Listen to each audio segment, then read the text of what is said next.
És un dia molt important en el que obrim aquest equipament, com és una biblioteca que ajuda a l'accés a la informació, a l'accés a la cultura i a la cohesió social. Hem fet tota una sèrie de millores que eren imprescindibles per això, per poder obrir al públic, com tot el tema de la calefacció,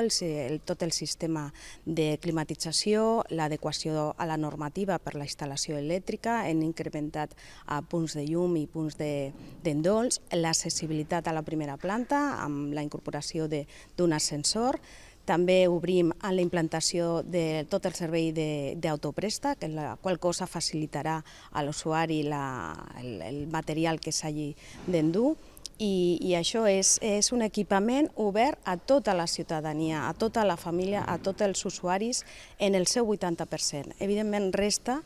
pendent la sala infantil, però la sala infantil també continuem treballant en les millores que necessita per l'adequació a la normativa de seguretat i evacuació. Tot per la manca de manteniment de dècades, i aquí tots els governs tenen la seva part de responsabilitat, però torno a dir, des que entrem a govern és una prioritat absoluta posar en valor tota la feina que han fet l'equip de tècnics i professionals que han estat al darrere,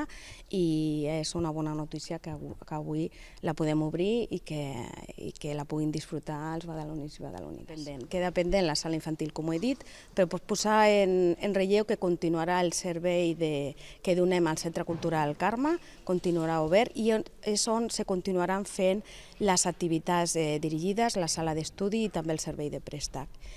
També tot el sistema de filtració d'aigua, de reparació de la coberta, continuarà treballant-se i canviarem també el mobiliari.